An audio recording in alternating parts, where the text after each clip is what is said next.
国安基金涨砸5000亿入场护盘，财政部长今日伫咧立法院备询的时阵，就讲这入场的金额会搁看时机来调整。央行的总裁杨金龙嘛赞成讲扩大国安基金的规模。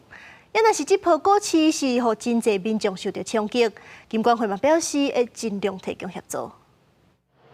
这礼拜台股开盘，拜二、拜三连3天拢落超过1000点。国安基金拜二宣布进场护盘，只是国安基金5000亿，敢有法度有效安定市场？这是立法院备询的焦点。你认为护盘基金需要多少吗？我们的股市它的市值确实。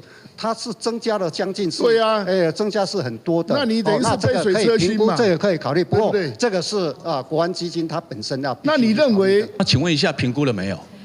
我们已经有做评估了。交代了没有？那结果呢？评估呢？评估的结果，那我们觉得在适当的时机，也许会做处理吧。有关国安基金护盘这个时间，是不是有需要扭长？台股是不是会提早进入熊市？杨金龙回应，即马判断也伤早，因为市场上惊无确定性，只要无确定性，这个因素消除，以长期来看，而且股市会转来到基本面。只是股市拜开始连续大落3天，有立委是关心，敢会出现系统性的风波。金管会主委偏金良是讲，虽然也未到这个坎站，不过金管会已经开放多元担保品来补交用资自备款，也是用管保证金的差价。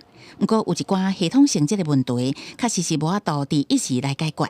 因为金管会的限空令，今日到拜五会持续看美股这个表现，拜六下晡再来宣布是不是要搁延长限空令。会不会产生系统性的风暴？我们发现这个断头的大概是70%，大概都是40到69岁的族群是占最多数。那其实这个部分当然人数最近比较多，那但是我觉得我们这个部分呢还在一个可控，我们是会尽量提供一些协助。有关美国总统川普宣布要减慢关税90天后再来实施，杨金龙是讲，若做美国甲其他国家继续年对年，对于全球经贸也是会有影响。不过有提早准备是好代志，后续关键也是要好好甲美国来协谈，才会当降低冲击。公司新闻采访报道。